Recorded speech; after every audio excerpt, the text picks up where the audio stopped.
garden and nature preserve. We're going to work inside today because unfortunately the weather's not working for us too well. So let's go find out what we have.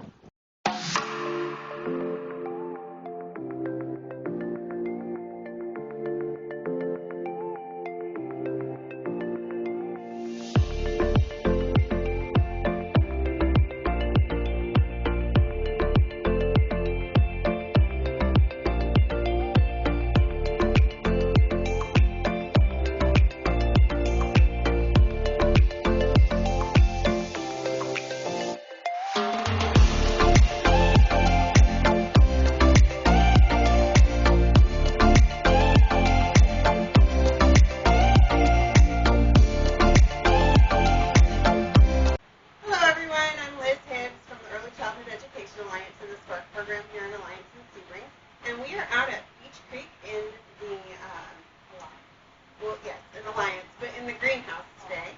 And I am here with Kim, and she is going to tell us a little bit about the animals and different things they have here to do at Beech Creek. So, welcome, Kim. Hi, thank you. My name's Kim. I've been with Beech Creek for about 3 years. I've been doing wildlife rehab since about 2007, so animals are my passion. Kind of nerd out on those every now and then. You're holding Beatrice right now. Hi, Beatrice. She's one of our animals. I'm really into making sure that all of our animals are taken care of and handled a lot so they go on our programs. She's probably about 5 years old. She's a golden bearded dragon. We like to use her to educate the kids on the fact that she eats her fruits and vegetables, and she eats bugs, and we don't ask her to do that. We don't pay her to do that. There's animals out there that do things for us. We didn't ask them to do, which is kind of cool. So we started really young and teach them those things really early. So you've got Beatrice. I've got a couple treats for her. Oh, that would Give her be a couple great. treats. And just so you know, I just met Beatrice about 5 minutes ago, so we're quick friends. Yes, she is. She's a good girl. I'm going to go ahead and give her a couple mealworms. Should I turn this one? Yeah, you're fine. Just where you are. Yeah, you go ahead and turn the camera that way. She eats her fruits and vegetables first every morning, and then she gets a protein. I don't give her a lot of mealworms because they're high in phosphorus and not a lot of fat. Oh, she likes ready. that. Yes, she does. You got to eat like a lady. Take them. Yeah, so the kids get to come out and they'll get to hold her and feed her if they want to too. And she's a really good girl. Beatrice? Yeah, another one of our animals here at Beech Creek could be used for education. Try to teach the kids young. So we'll go ahead. We're going to get Beatrice set aside, and we'll head over to our next animal. Stay tuned. And they can see the difference.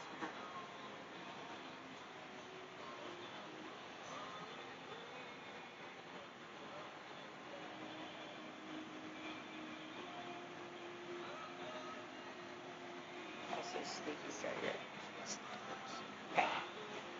The reason why this one looks a little bit different than the other two is she's actually getting ready to shed right now. So every about month or so, their skin will turn pale and it starts to loosen, kind of like us with a sunburn, and it's all going to peel off in a couple of different pieces, and most likely they'll eat those. They eat all the other food that we give them. They get crickets and waxworms and mealworms. They're carnivores. They just eat meat. But about every month or so, they'll shed their skin, make sure there's enough humidity in there and enough heat in there for them to do that. They're nocturnal, so it's about 11:30 right now in the morning, so they're a little bit groggy, a little bit sleepy. It's kind of like waking kids up for school. You really don't want to wake up yet, you know. So these three were donated to us by a young lady that was going off to college, and she couldn't take them with her. So she brought them to us, and she comes in every couple months, and she comes and sees them. So we like to let the kids interact with these guys too, and again teach them the same thing, that they do things in the wild for us. That's why we should do things for them. So they're not. They actually don't have names. Kind of like the sugar gliders. No, they were not named, and we never named them. This one I was calling Nacho because when it's not, she's not ready to shed. She's really orange. So, yeah, they just really weren't named. No. I was going to say, we thought a couple of them, we've been waiting for a long time for a couple animals to be named. So, there you go. Yeah, the kids would want to. There's 3 of them. Well, two. Maybe this will be nacho and this will be the other two. Burrito and Queso. There you go. Something Mexican. Aww. Yeah, like they're all just chill right now. Yeah. Now these ones, I know like Green and Knowles, they drink water off of like off the leaves glass. and stuff, or Yeah, off the glass. they'll drink out of their water bowl. They like to drink off the side of the glass too. I miss them when I leave at night. That way it's more nocturnal for them. And you'll see them with their eyes and they lick the side of the glass. But they don't change colors like the anoles. And you can tell how well they're fed. If you guys look at how fat their tails are, this is where they store their fat and their calories are in this tail. So you can tell who eats the most. That'd be her. Yeah. So they get taken out and I feed them. I try to feed them all separately in a container to see how much they eat, but she gets the most. So, and these guys will lose their tail. If something scares them, which they don't have to worry about it here at Beech Creek, but in the wild, if something were to scare them, they'll detach their tail so that the predator goes after the tail, and then their tail will grow back. Hers has been lost once. Not with us, but the girl that had her said that she lost hers before. So, yeah, just another animal here at Beech Creek. Just use your hands. So fun. Hang on a second. Just use your hands and just like literally just use like you're okay. It's not a biting thing, I promise. Okay? And just use your hands and just keep kind of let her do her thing and just walk. Just use one hand over the next. There you go. We'll let her calm down. If not, I'll get Lotta out. She's a little more calm. She's usually not always like this. There you go. She'll calm down. So what kind of snake is she? This is a corn snake. And the reason they're called corn snakes, while you're holding her, if you want to kind of show her belly, it looks like she's got kernels of corn on her belly. Also, farmers love to have these snakes in their fields and in their farms because they eat all the rats and the mice that eat the produce and stuff that they grow for us. So I always try to tell the kids, she's okay, just keep walking, you're doing good, just keep supporting her. And it's springtime, spring's in the air. She's good, but again, it's not an aggression thing. She's ready to go. So I always try to educate the kids when you see snakes outside, they're more afraid of you than you are of them. You know, let them slither away. Don't hurt them or corner them or anything like that. And they're actually, again, they eat things for us we don't ask them to eat. They eat rats and mice. We don't pay them to do it. You know, it's like, I think the animals do really cool things for us and then we ask them to do. She's doing good. Just keep doing that. It's going to wiggle. She's there you go. Yeah. Like I said, it springs in the air. So she's a good girl. She's probably about 8 years old, and she's as big as she's going to get. Corn snakes are being found in Ohio, but this coloration is not native to Ohio. This is a hybrid. It was donated to us, like all of our animals are donated to us. We don't go out looking for animals or go finding animals in the wild. They're donated. People go off to college. They have them for 20 years. They don't want them anymore. They can't house them. So as long as there she goes. It just took you a second. Took her a second. She is. She's a good girl. Yeah. Oh, did you? Okay. I will introduce you to Tootsie. I got her probably about 5 or 6 years ago. A family had her as a pet. They were keeping her in their bathtub in a substrate, not in water, because she's a tortoise, but the family dog got her and was using her pretty much as a chew toy. When I got her, the whole side of her shell was collapsed. I was able to do turtle shell repair, and actually I used the hinges from the back of a bra and pulled those together with zip ties over the course of the months. And it's all built back in, and she's stronger than an ox. If you want to hold her. Yeah. And real strong. Yeah, she's very not going to hurt. Yeah, she's really strong. She eats great and everything. What a lot of people don't realize is a turtle's shell is a living, breathing part of their body. If I were to just break off a piece of a shell of a turtle, it would bleed and be like us breaking our finger. That's how bad. This is all a bone.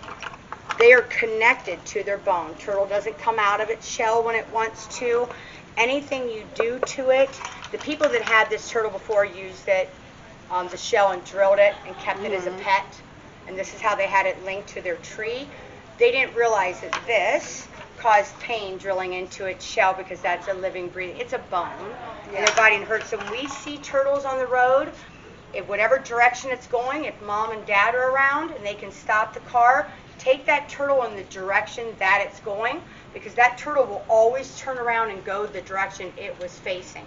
They have a homing device. You can't turn a turtle around. If you get one in West Virginia and bring it to Ohio and decide to release it, it would spend its life trying to get back to West Virginia. Yeah. They want to go back to their home source.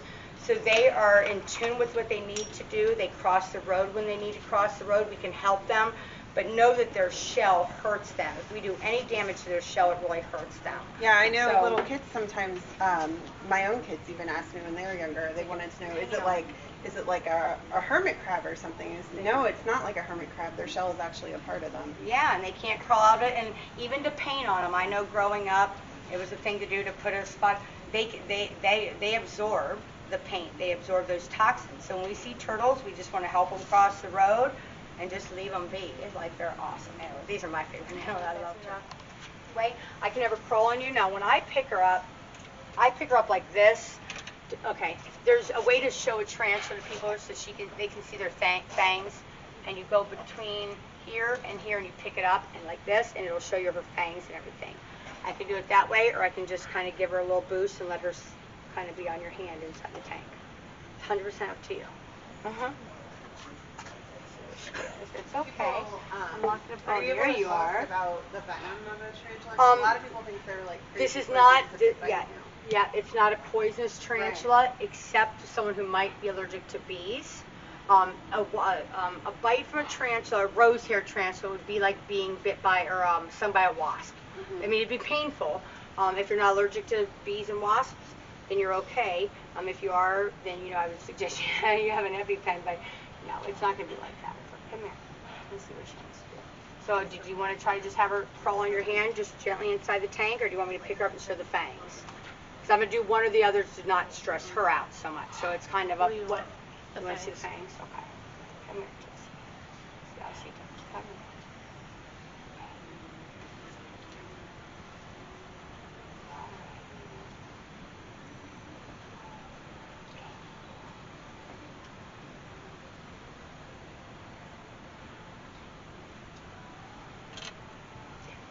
So that's the underside of a tarantula. And you can see how big her fangs are. And if she were to bite you, it'd feel like a wasp sting. So it's nothing that's detrimental. Now in the wild, spiders of all sizes eat so many bugs for us. They estimate if we had no spiders tomorrow, if they wiped out all spiders in the world, humans could live for approximately 3 days on the planet, because they eat so many bugs that the bugs would all destroy all of our vegetation, all of our produce, everything. So we need to have them. So when you see those spiders in the house, as long as mom and dad are okay with you putting it under a cup and putting it outside, it's the best thing you can do for them. We don't ask them to eat all those bugs. We don't pay them to eat all those bugs, and they do it. It's super cool. That's my go-to for everything with these animals. So did you want to try to just have her crawl on your hand? Yeah. Up here. She's a cougar. Like I said, the rose hairs can be a little bit jumpy. Is what it's like. Mexican red knee are more big and docile. These guys can be a little bit jumpy. I'm just gonna have you just like wherever everybody's comfortable, just kind of set your hand down. You know what? See if your other hand's more comfortable there. Just kind of. It might be your other hand. I'm sorry. I'm trying to. Okay.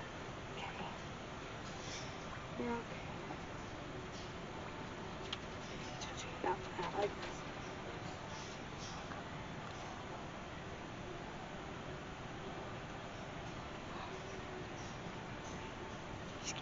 Very good. Oh.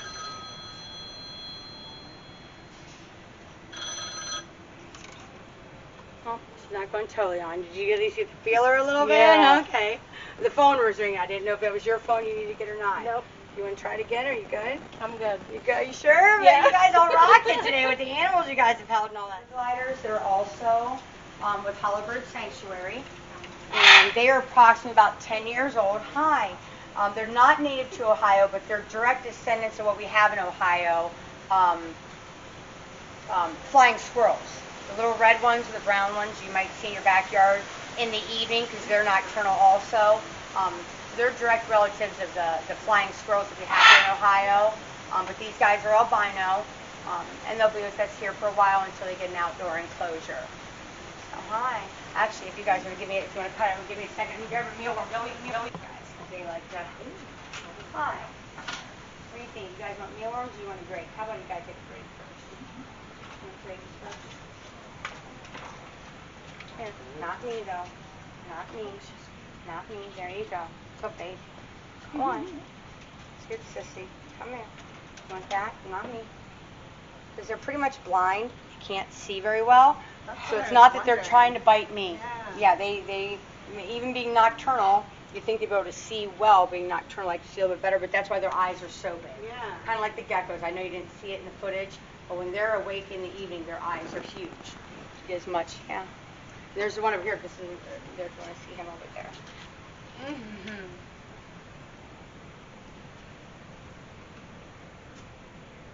Everyone hears the voices, and they come like that. Ooh, but they are running on the wheel if you want to get that. That's super cool. And I can go get them some mealworms. They'll eat mealworms for me, too. Like I said, they came through Hollowbird Sanctuary, and they were never really handled too much. So they're a little bit nippers. So if I handle all my own, it's okay, but be around like noise and commotion and stuff, I don't do too much. Hi. Let me go back on your wheel. So it's a little boy and a little girl. About the sustainable garden that they have going on here. We try as best as we can to have everything on in-house that we need for the animals here at Beech Creek, and that includes all their produce. So we planted a sustainable garden down here with kales. We even put dandelion and plantain in it, which you wouldn't think you'd want weeds in it, but the animals love it. We've got different kinds of grasses. We've got Swiss chard. We've got nasturtium and everything that we're just going to grow here and let it flourish, and then we can just take the food from here. We also have a mealworm colony and a hissing cockroach colony. That way we can harvest from in-house and not have to go purchase from pet stores, anything like that. So try to be sustainable here at Beech Creek. That makes sense, though. That's a great way Try to do it. to. And I was listening to what you're saying about the dandelions. I've heard they're actually really, really good for you. They're good. They're good for people. They're good for animals, and they'll eat the flowers and the leaves. And lettuces, I found from Tiffany that I work with. If you cut off the butts of lettuces, when you get like a green leaf lettuce, you cut off the butts and literally just put them in soil, all your lettuces will regrow. These are all regrown just from the butts of lettuces. Put them down in the soil, and they're all regrowing too. So try to keep everything in-house and not have to have any extra expenses. We can do it here. That's smart. Yeah. Hi. So this is Charlie, and he is a Harlequin macaw, and then we have a ruby macaw, and that's Timon. Timon is 2 years old. Charlie is 4. Charlie is just now starting to learn how to repeat. Timon, not so much. Yeah, so we're going to give them each a piece of banana. I'll let them pick on them. These guys are here with Hollowbird Sanctuary that has all their birds of prey down there. They've got their porcupine and their great box and everything down there. So they came with them. They come up here and they fly them through the amazing garden, and they fly them outside sometimes too. So I don't do too much handling of them, but I'm going to give them treats every morning. They usually have breakfast with me, a piece of cheese and some almonds. Yeah. They live to be about 75, 80 years old, but they'll always have the mentality of a 2-year-old. So when we walk away, if they start and squawking and screaming, it's because they want attention, and they're literally throwing a temper tantrum like a 2-year-old would. So, yeah. But the visitors love them, and they interact with the visitors. Sometimes they get into it. I think like they're not siblings, but they kind of are, you know. Do they know any words? Huh? No. Well, Charlie's starting to repeat. Like, he'll say hi and things like that. Hi. What are you doing upside down like that? You're so handsome. But it's a repeating thing. And being 4 years old is just when they start to repeat. Now, we've got guac down in the next greenhouse. See, that's in that. They're not getting the attention. I'm looking at you in there. That's what they're doing. Hi. Guac is 23 years old, and he actually, like, responds to you. I know people can call you crazy. I don't care. When you say something, he responds. He doesn't just repeat what you're saying. And is he also a macaw? He's a macaw too. Yeah. So. Very. Well, thanks for letting us come. Hi. Welcome. Who's this? That is Stubby Kitty. Stubby. Stubby.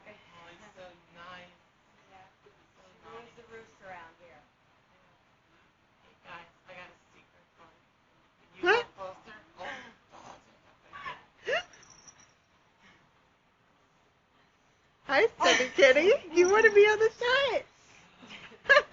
They match the green.